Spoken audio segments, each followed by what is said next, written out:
All right, it's time to talk about all the fun and exciting things going down this week in Reddit. And, well, it sounds like you had a hard knock in the car there, Case, but let's talk about what's coming on. A lot of rumors about hard knocks. Some people screaming fake news. Any announcements? I'm going to refresh really quick here, see if I see anything going on. But hard knocks coming to Detroit. Is it true that the Detroit Lions and Oakland Raiders are the top two? What's happening? Help me. Well, I mean, it's probably true that it's going to be one of those two teams. The Lions, Twitter sphere was all about today, and by the time this episode comes out, we may have definitive news. I don't know when the announcement's going to be made. It certainly seemed like everyone was convinced it was going to be us. It doesn't. I feel like the NFL's taken a little bit of a risk because everything that's happened this offseason points to the Raiders being the best choice. Now, I understand that they would prefer to wait and do the Raiders next year in Las Vegas. But they're taking a big risk in doing that, assuming that the Raiders will even be eligible for the show next year. Interesting. I hadn't thought about the eligibility issue. Because you can't have made the playoffs. You can't have had there's various stipulations. Do you think they're going to make the playoffs? They're not going to replace the coach. I don't. But at the same time, it is a risk. You know what I mean? Like they're taking a risk. They're saying that get while the getting is good is what I'm getting at. And now I know I'm biased because I don't want the Lions to be on Hard Knocks, not because I don't want to see more Lions. And if they are on Hard Knocks, I'll watch it. You'll watch it. We'll talk about it. Whatever. That's good for us in terms of the podcast, probably. But it's also like I think everyone kind of agrees that it's not a good thing for the team. Strategically, it's not. Yeah, thing, right? If we want success for the team, it's not a good thing. And hopefully it's not like something that can't be overcome if they are chosen. But I mean, the Raiders are. I mean, the amount of drama happening there, even with the stuff that's going on that we'll talk about later this episode with Slay and Snacks and Calvin and et cetera, et cetera, et cetera. The Lions are kind of a boring team. And Matt Patricia specifically is so anti NFL and media. He's changed his tune this year, though. He's Mr. Happy. He's being happy right now. But imagine the situation. He took Carlos to a candlelit dinner.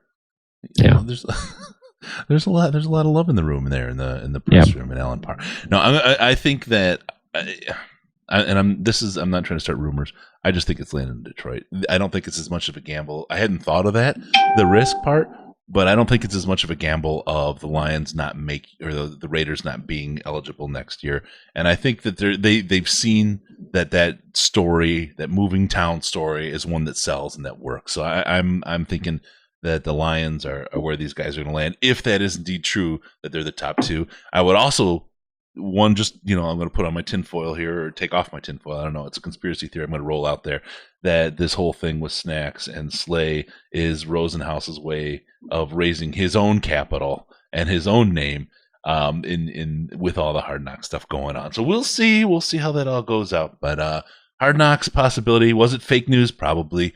But it seems more and more likely as time goes on and more things kind of fall into place that the Lions would definitely be a top choice for that.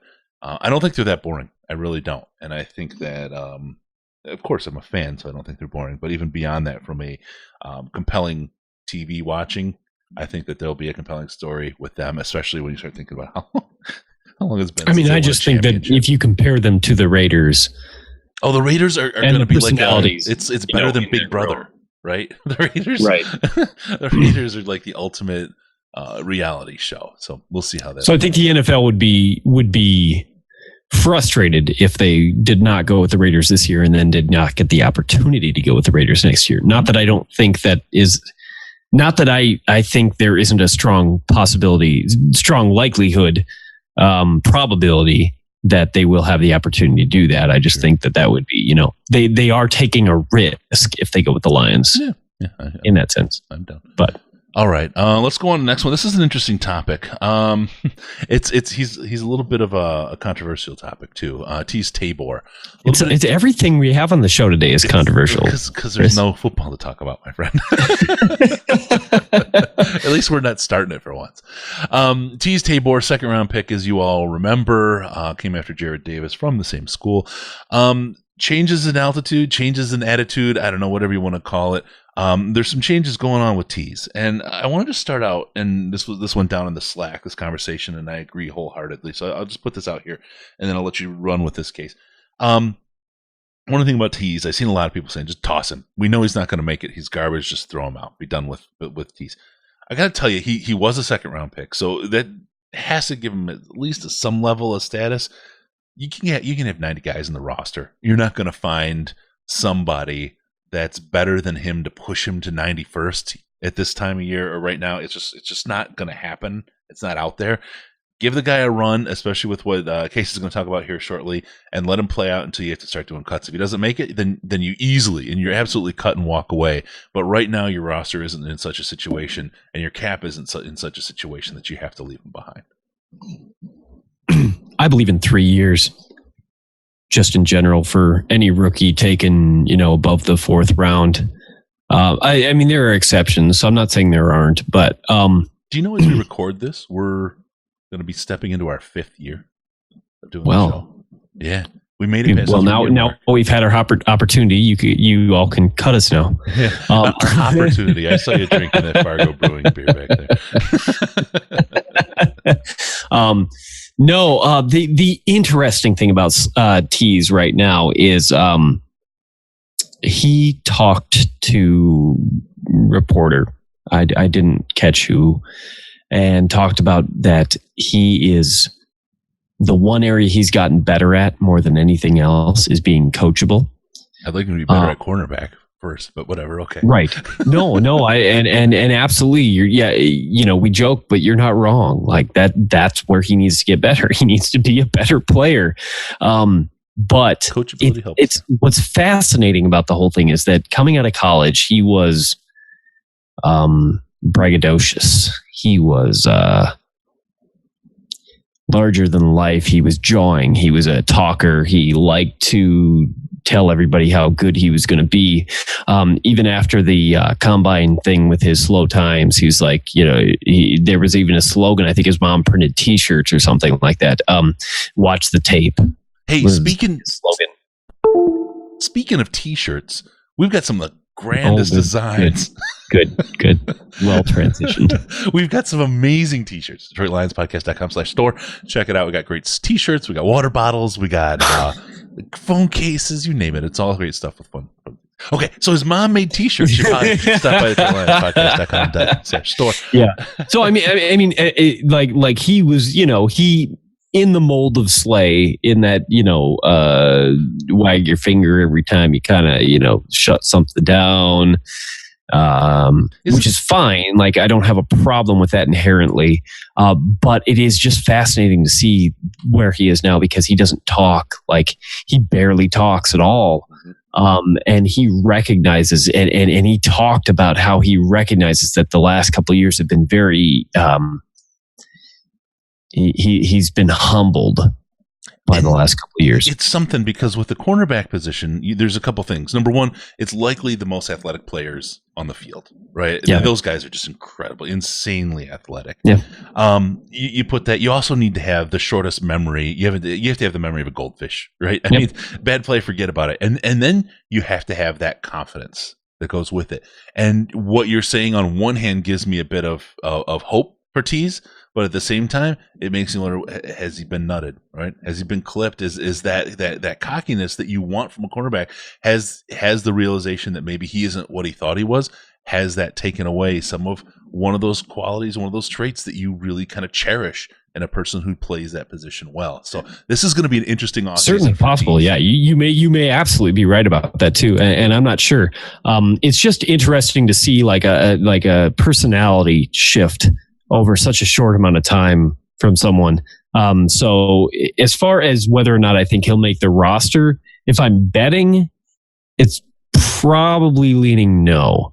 But at the same time, I mean, he's going to get his opportunity, and I'm glad that he's going to get his opportunity to try to make the roster. And even if he doesn't make the roster here, I guess I will at this point, given the attitude he's been coming in with, the work ethic he's showing at the time being, it wouldn't surprise me if somebody else picked him up and gave him a shot. So yeah.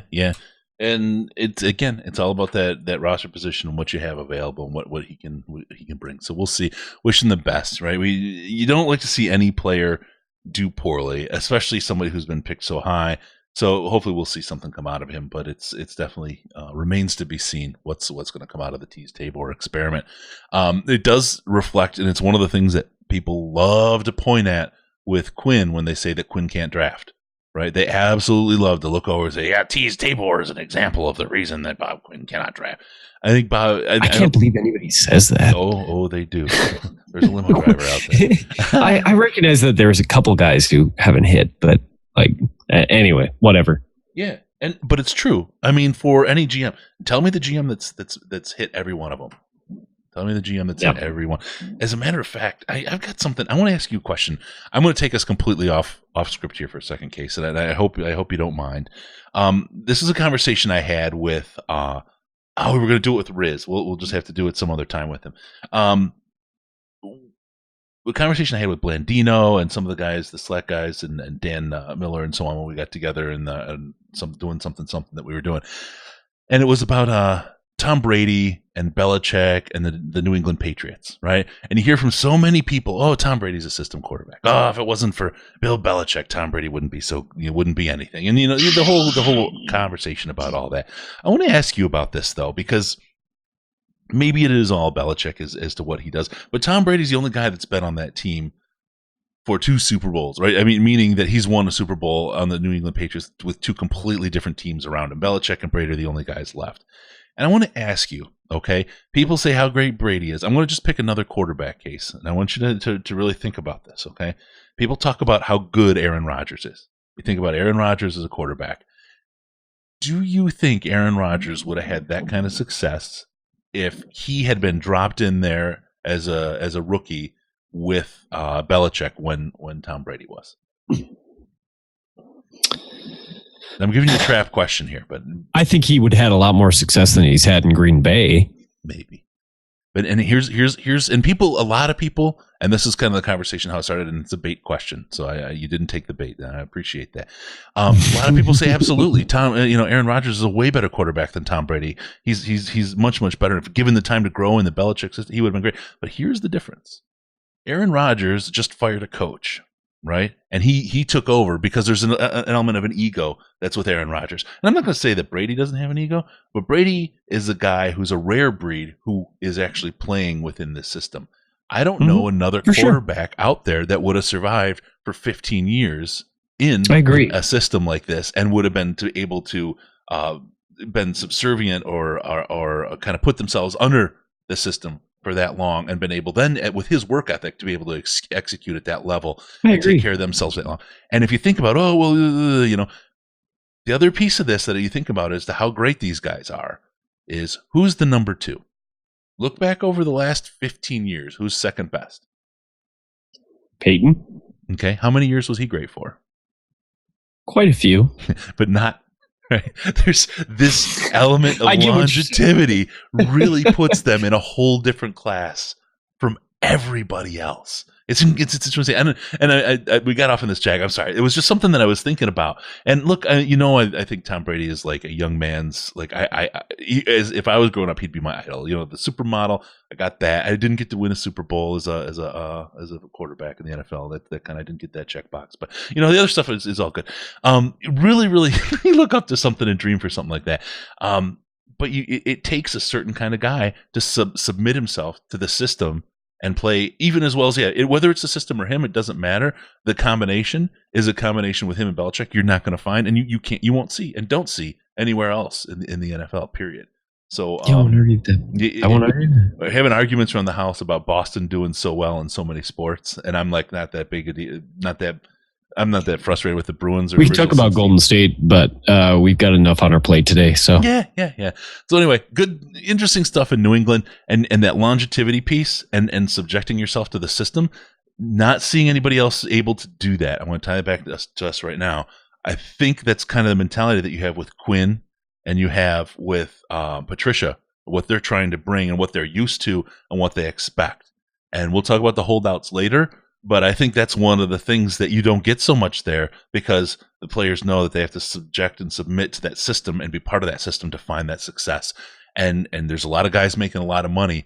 Are you willing to let go of that top little tier of money in order to have the success? And a lot of guys come into New England and get that success and then go sign the big contract somewhere else. You're giving yourself the opportunity to sign that big contract somewhere else if you come in and submit to that system, providing it works. But it's hard, right? It's a different kind of culture, and it definitely takes time and to build that. So anyway, I went off on a jag there. I apologize. It was something we hadn't thought about talking about, but I found it quite interesting. I love hearing myself talk. All right, really quick, want to talk about the training camp party. Again, can you imagine Hard Knocks rolling into town? And here we are standing there with our Zach Zenner shirts on, cheering. It's Zach Zenner Day. We got our signs. We're cheering. They're gonna see him on TV, right? It's gonna be hilarious. People they'll be watching what the hell's going on? And then we'll have a good time. I think maybe we'll do a meal. We'll get together with some people after training camp that day on the August 3rd, do some stuff, have some fun. Then we're gonna head on out. That night we'll set up. That night is the training camp party. We got some great guests. We've got a premiere. There'll be some trailers coming out here over the course of the next month and a half as we lead up to the August 3rd party. But we have a premiere of an amazing video that we put together. You guys are absolutely going to love this.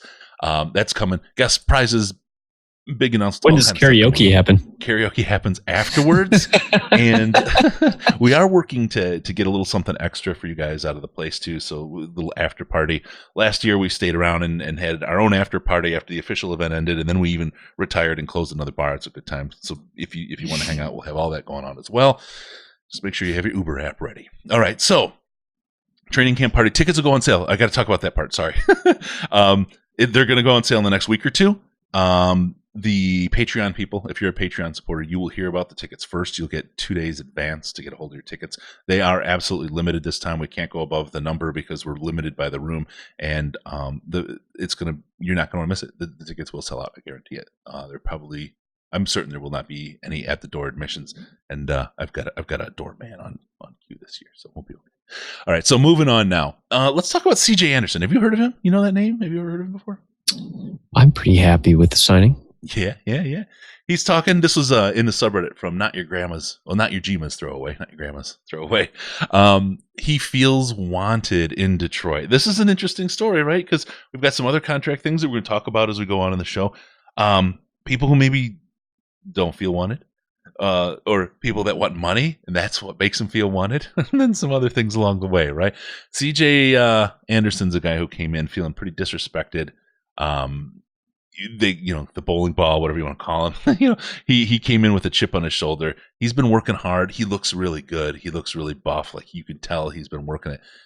What's a guy like this bring to the locker room, Case? Does he? I'm going to give you two pieces. One, that attitude feels good, but is this a guy that's going to fit into that culture piece that we talked about and that kind of change to submit to the system? Is he a guy that can help us get there? Yes. What's interesting is that, like, if you talk to SOL Lion fans, they never remember that any player has ever come here and said anything good about signing here. But it actually happens with fair regularity. Golden Tate was extremely grateful to come to Detroit. Stephen Tulloch, Glover Quinn, even Reggie Bush, even with his higher profile, it's not like players never come here and say nice things about Detroit. It's just about remembering that they, said them. I feel like CJ Anderson is in the mold of a lot of those guys. Now, whether or not, he's not. I'm not expecting him to produce on the level that Golden Tate or Glover Quinn did, but I do think that he has the opportunity here that he might not have had elsewhere, and that comes down to whether or not Kerryon Johnson is, as healthy as we hope he is. If Kerryon Johnson is healthy all year, I think, CJ Anderson's numbers will be very modest. But he may get the opportunity. He may seriously get the opportunity to start, half a season or whatever this year. Yeah. I'll tell you, the Kerryon Johnson piece, again, I have nothing but love for this guy. I want him to succeed as much as anybody else on the team, right? I can't argue with that at all. He's got an amazing skill set. I love the guy. The fear right now, though, is, what does that injury history say about him, and is he going to make his way through? If he stays healthy all year, awesome. I still think that's good for CJ Anderson, because I think CJ is going to get his chances, and he's going to be an integral part and play a very key role for this offense. Definitely think they'll use him either way, even if Kerryon isn't, But he's going to be an impactful player. Hurt, even with Kerryon fully healthy, he's going to have a very impactful role for this team. I think he's going to generate a lot of love from fans. There's going to be a lot of a real goodwill there. If Kerryon goes down, you're absolutely right. He's the guy that we're expecting to step in there and take on the load, and he has to prove that he can. But boy, looking at his history and looking at his attitude coming in, you feel like, as much as you love Kerryon, as good as Kerryon is, it's a step down, but it's not disastrous. Well, think about CJ Anderson in the same way we've thought about several other guys over the years who have come in as veterans and won our hearts, for a year or two, and that kind of thing. Fells, Anquan Bolden, those kind of guys who stopped by here for a minute and won us over, and we wish the best for Snacks too, even regardless of the current situation. That's the feel I get out of the CJ Anderson hiring or signing. So, we'll see if that plays out, but it certainly feels like he's a guy who's going to endear himself to the fans from the get-go. What do you think about the cultural piece? Do you think I think he's got the right attitude to fit that culture and drive that culture forward. I think he's a cultural fit for guys. There's a little bit of a transience in that New England methodology that they have, and that I think Quinn and Patricia are so used to. I just think that this fits kind of that mold, and he's bringing the right attitude. It really is a significant change of culture at a team. And people talk about the hot seat for Quinn and for Patricia. I think that may in not with McDaniels, but I think with some of the things that have happened historically, that may have been part of the problem with this coaching tree, not giving them time to make the changes that they need, and not getting them enough people who understand it to implement it. I think that GM and coach combo here is really crucial to seeing this thing work. And unfortunately, I think they need more than 3 years or 4 years to try to make this happen. What are we in? We're getting into year 3 with Quinn, right? It's in year, yeah. It's only year 2 with Patricia. I think when I'm talking 3 or 4 years, I think you need that many years out of Patricia with Quinn in there to really see if they can make that cultural change and bring that shift to the team. Do the fans and does management? You need to have enough success in the meantime to keep them around long enough to get the opportunity to do that. But no, I won't agree with that at all. You can't shortcut culture. That's the problem. And who has the stomach from between now and wondering if that change will take effect? So it's an interesting dynamic that's going to happen over the next year or two. The thing, generally speaking, I would say that the running back room is probably the least influential room on the team in terms of like whether or not you have veterans or not.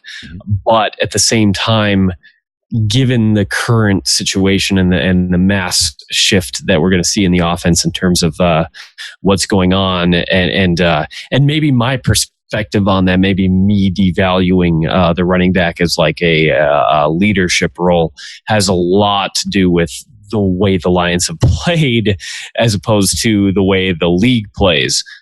So if they are transitioning towards a more, normal or run heavy, situation, then it might increase the importance of that role that CJ Anderson, as a veteran who's been there, done that, and done some impressive things.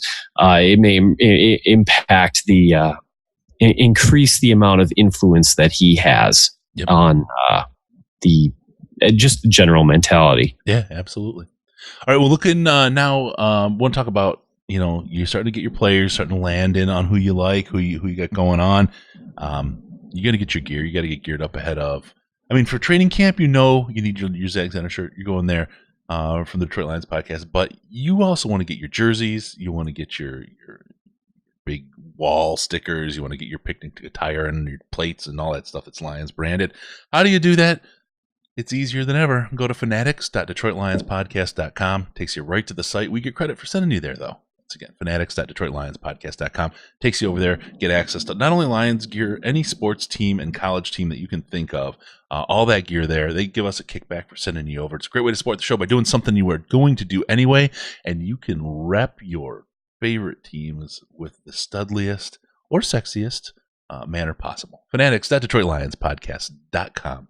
Head over and use that and give us a hand along the way. All right, I want to talk a little bit about this new offensive line. There's been a lot of talk about it. We've talked a lot about it and what it means and how things might line up. This is an interesting grouping. There's been a lot of talk about Ragnow at center. We had some quotes there from him as well as we talked about it. But this is now, what are we on, mini camp, right? And we had some OTAs, and the lineup remains. We'll go from left to right here. Taylor Decker. We got Wiggins, we got Ragnow, Glasgow, and Wagner as the right tackle. This is posted by Night of Living Sea, by the way. This is interesting. This left guard position is the one that's always given people the most kind of, what are we going to do with, I think the whole interior, honestly, is a little bit interesting in terms of... I'm comfortable with Glasgow. I am comfortable with him at right guard. Mm-hmm. And now I'm starting to think about last year. We were complaining about Glasgow in center and not Ragnow, right? But and we're thinking Glasgow isn't a left guard. Are we better? I was surprised last year that Ragnow didn't take over center right away. Right. Now, I mean, every year I'm surprised about something because I have, a limited amount of knowledge. I'm partially blind over here. But it doesn't surprise me. It doesn't surprise me from a year ago by any means that Ragnow is now getting snaps at center. But I would caution people about assuming that just because that's what they played through OTAs doesn't 100% mean that that's the outcome. Yeah, but I mean, now you're... it looks like it. It looks like it. So don't get me wrong. Don't get me wrong. Last it looks year's like a guide. The way they're going, but... And using last year as a guide, you have to say, this is probably what they're doing, right? Based on what we saw before. Yeah. So it's that left guard position. I liked Ragnow at left guard, but of course we drafted him as a center and to be a center, and he's calling the plays up there, and he's looking good. This left guard position is definitely going to be one to watch and see if this unit can coalesce, though, because you put Glasgow and Wagner next to each other. I feel like that's pretty good. I mean, really, Decker on the left tackle. I'm not uncomfortable with that. Wiggins is the only real question mark for me, and he may be fine because he's surrounded by a couple other guys, and you don't have five guys that are top tier all the time. It's rare that you have five guys. It's rare you have four guys, right? Right. So this is something that a team of five guys can work to help elevate each other, and they can cheat a little to help Wiggins out and increase his level of play. So, and more than any other unit on a team, I feel like continuity amongst an offensive line is the best place to find, is the most important place to have continuity. Now they are changing schemes, but if you're trying to change both schemes and put different players in there, then I feel like you're asking for more trouble than if you're using a guy like Wiggins, who was on the team and knows the other players. That's probably his leg up. That doesn't mean that he's what's the other guard's name? Abe Ashi, or whatever it is. And Bo, the undrafted free agent, and say it. I did my best. I didn't say it again. I didn't hear it. I'm not saying it again. I'm not trying that again. But those guys might have higher ceilings at the position. But I also think that it makes sense for the time being to as long as Wiggins is more familiar with the players in terms of working with them and being close to them personally, that might that might be the best option as long as you're testing things out and finding out, before the season starts, who fits where the best to make the ultimate, best decision for the line. The same thing with Ragnow playing center. The question last year seemed to be, Ragnow might be better at center than he is at guard, but Glasgow is better at center than he is at guard. And if you switched them, you might end up with an overall worse line. And I mean, that same question is probably true this year. But if you're looking at Ragnow as possibly an elite center, possibly, and then Glasgow has taken a step forward, in terms of consistency and the things that will help him, play guard, then even though he might be a better center, and even though Glasgow might be a better center than he is a guard, although, that's certainly not, a given either. As long as you are overall making the best combination you can get for the whole group as an entire entity, especially in a situation where you're switching the way you're playing the game, you're switching the way you're running the ball, you're switching a lot of things. I mean, that's all that matters. I don't know whether they'll be successful or not, but I mean, I know. I have a time machine. We're in a Super There you Bowl go. this year. There you go. There you go. I like this. I think Glasgow's expanded his abilities and is going to do pretty well in this right guard position. I like Ragnow there. Again, I think the left guard is the one place we want to watch Wiggins. We want to see how things go, but I think overall the team up front there is going to help Matthew much more than last year, and it's all about injury at this point and that continuity that you talked about. All right, we'll move on from something that I feel is really successful to something that a lot of people are seeing as a giant failure. Calvin Johnson, and not Calvin Johnson as a player. He wasn't a giant failure. He was absolutely wonderful to watch. He was a lot of fun, but we'll throw him into the mix, which is another angle for Hard Knocks. By the way, this year we're digging up all the dirt so we can air it this year on Hard Knocks. That's why we're the number one pick and opportunity for Hard Knocks. So now it's coming to Detroit this year. Calvin Johnson decided he was going to end his contract early or leave his contract and call it a career, and then got angry when the Lions said, hey, we'd like some of that money back because that money was based on you playing for the whole entirety of that contract. We tend to try not to pay people when they're not there and don't honor their contract. I don't think it was hateful. I don't think it was spiteful. I think it's just part of the business, and we hear from players all the time. It's just business. Love Calvin again, but this is one of those things where I think this is a little bit of a bad look, and he just needs to walk away from the money. He walked away from the game, and he's got to walk away from parts that can stay with it. He feels he was wronged. I don't.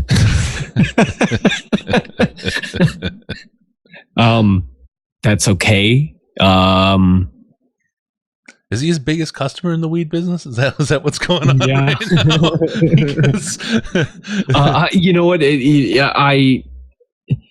My feeling is that when this current regime is gone, when Bob Quinn is gone, whether that's next year or in 20 years, I don't know. It depends on how successful Bob Quinn is. That's when Calvin Johnson will come back to the team. I feel like there's probably an unbridgeable gap at the moment. It's interesting. And that they just are never going to see eye to eye. Is that why we don't see much of Drew Bledsoe around New England? What's that? Is that why we don't see much of Drew Bledsoe around New England? I don't know the answer to that, but it just seems. I mean, he clearly did not like what Bob Quinn did.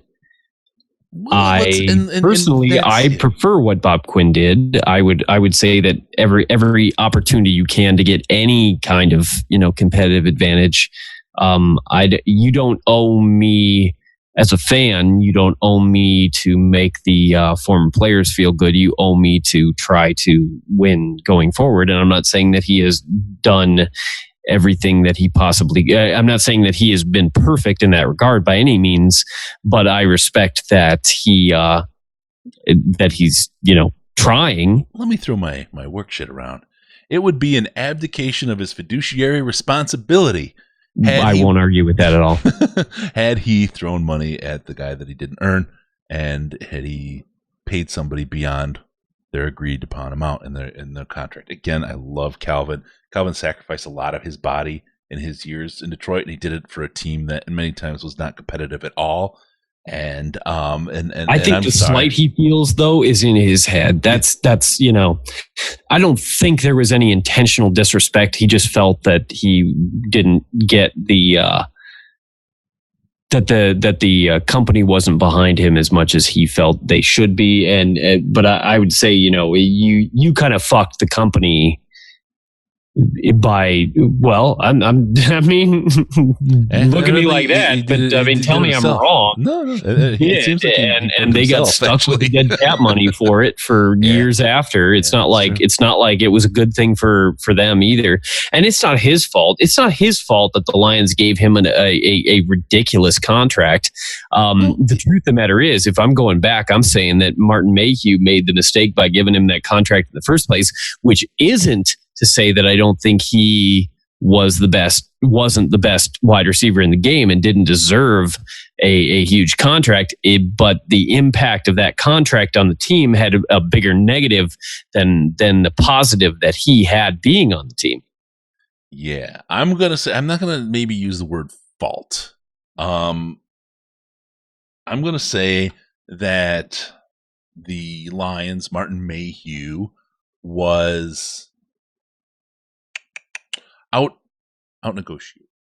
Yeah, okay. I won't argue with that at all. You know what? At the end of the day, they ate all that dead cap. They paid the money that was owed, and nothing more. And after getting out negotiated, they honored their part of the contract and then walked away. And for some reason, he wants more. Didn't he? And I'm not saying it's greedy. I'm not saying anything. It's black and white what he was owed. He agreed to it. They agreed to it. Yeah. They got just screwed on the deal. If you're the Lions, not because he left, necessarily only because he left, but because of how poorly they negotiated that. To absolutely take advantage of somebody in a contract negotiation like that, and then you quit early and leave them with all the wreckage behind that you did. You should just be happy that you got as much as you did and move on. It's just it's a bad look. It's a bad look, and it looks pretty. I don't know. It's not the way that Calvin acted in all that, at least publicly, in all the other things that we saw. He was always a super class guy. Again, another guy. Love him to death. Love what he did for the Lions. Love his play. Love his dedication in years that were so hard. Where I don't know that I could have been as a player dedicated to the team. I might have been going through the motions some of those years just because of how bad it was. He'd never seemed to do that. So he gave his all. But there it is on paper again. You all signed your name. You wrote it down. It's in black and white. And that's what it is. What it is. Sorry, you can't change the past. So, hey, you know what else is in black and white? Books. Books. A lot of black and white books. Okay. Sometimes, in most of the cases, what books? Most of the cases, books actually have a lot of colors in them because there's pictures. But books aren't all they do. Amazon. Remember that place? We talk about how all the shopping gets done at it used to be the world's biggest bookstore, and now it's world's biggest whatever it is. Case has got the Essential Smart Football. I'm certain he used the Amazon.DetroitLionsPodcast.com link when he got that. And you can do that too. You can go to Amazon, get the great books, the great Prime Video, Amazon Prime. You can get your rentals, your downloads. You can get a generator. I always love a generator because I thought I got a generator from Amazon in 2004. You can get a vibrator. I got a generator for the one that you needed, Case. It runs on a chainsaw motor, but it's a pull start. But no, it was pretty crazy. It's to me, way back in 2004. I got a generator from Amazon. They drop shipped the whole thing. It was really a weird time, right, to do something like that. It's always got stuck in my mind as one of the crazier purchases I've got. You can literally get anything from there, so except your Lions gear. So if you're going to go to Amazon, go to Amazon.DetroitLionsPodcast.com. We talk about that being the easiest way now. And they give us a little kickback. It doesn't cost you anything more, but it's a great way to help out the show by doing something you were going to do anyway. So you're going to buy some more books now through that link there, Case? Books, yeah. I'm a reader. And words and pictures and stuff. All right. If you haven't checked out, by the way, the YouTube's got some new stuff going on, and it's going to continue to evolve and get better. But we got a call case. Somebody called in and left us a message, and I thought, why don't we listen to what they have to say? We talk to people about doing that, right? Let's give them a listen. Let's listen to my nonsense for long enough. May as well listen to somebody else's. I haven't heard anyone characterize it better than that. Chris, Chase, love the podcast. This is Ken from Brandon. Just thought I'd give you a quick call, add my 2 cents on the Calvin Johnson thing. Ooh. Maybe I'm wrong, but explain this to me. The man left. He quit. He retired. Okay, he was tired of football. Got it. 3 years early. Now, my understanding is the Lions were entitled to ask for $3 million back, $1 million for each year that he left early.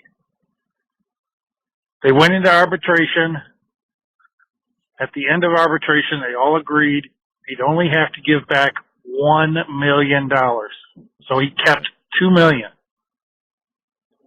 Now he's come crying and saying he wants $1 million back. He wants the rest of the money back so they can be friends again. I don't get it either. I'm sorry. But if this is the case, tell me he's not. Convince me he's not a spoiled, rich athlete. You're gonna have to find somebody else to convince you of that. Settlement, and there's still bad blood. Sour grapes. Sorry, I love Calvin to death. Yeah. When you make a deal, and then you renegotiate that deal. This is a smart man, settle Chris. After arbitration that this is what you're going to do. You don't walk away and be pissed at them because that's what you agreed to.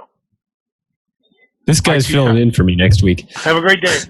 I feel like alcohol makes you smarter because he definitely is on our plane. I think we've got enough in this study to call it causation, right? No, he nailed it though. He nailed it absolutely 100%. We didn't preview the call. We just put it in. And said, no, I hadn't heard it at all. Fell in where it did. So I apologize for my commentary over the top, but I was just feeling what he was after. So no, and he makes such a great point. They went to arbitration, and in arbitration, he got more than he was supposed to, and they all said, "Yep, okay, great." At the end, we're going to agree to what the arbitrator said. So now we have a contract. We're going to break the contract a little, let the arbitrator come up with it. Okay, arbitrator comes out. Okay, we shake hands. Wow, he got more than he was supposed to, and he still made a bitch about it. God damn it, Calvin, don't do that. That's all I got. No, here's what I said on Reddit about it on the thread and in the subreddit. I understand. I very much so feel like I understand where Calvin is coming from. I just don't feel like Calvin understands where I'm coming from. And I'm happy to meet him halfway, but but I need him to meet me halfway. This man in the front office, I don't know. Or put him in the back office, right? Yeah. You don't want to see me. All right. No. Very interesting. Very interesting. The Calvin thing is what it is. And the one thing we have going in our favor is, the business he's going into, he should mellow pretty quickly and maybe be able to come to terms, right? And be everybody's friend. All right, so we got a good call there. That was a good one. No Kelly Stafford update this week. Things are looking good. We're working to get together with some folks, though, on the show here. This is the time of the year where we like to get some other types of guests on the show and talk to them. And we're working to get somebody in here and have a little bit of insider-ish information. So we'll put that together and see what we can bring. We also want to let you know that the week of June 24th, again, there's no show that week. I'm going to be in Detroit. Got some stuff we're going to do there. Maybe we'll throw some YouTube stuff together. That's getting close to the time case when you're going to start doing power rankings and stuff, right? Isn't that late June, early July? They're percolating in the background right now. So okay, well, we'll get finished here so you can head off to the bathroom. All right, so yeah, the week of the 24th, just some YouTube stuff, not a show. Next week, it's looking like Wednesday is the day that the show will drop. So it's not going to be the normal Tuesday drop, but I think that will coincide with the announcement on training camp, and that will give us some ability to help clarify some of the stuff around there. A couple of key dates. We like to hit these here in this off season. Mandatory minicamp is going on now as we record this. It's the 4th through the 6th. Of course, we're missing Slay. We're missing Snacks. We will talk about that shortly. And then June 10th through the 13th, there's also another OTA workout. And then that's it, man. That is it until training camp. God, we got a good week off. That week of the 24th, Riz is out of town. I'm going to be out of town. Case is going to be drinking most of the week. We got that going on. With all that being said, we're going to get kicking it here. Let's talk about Snacks. Let's talk about Slay. And we'll do it with the Riz.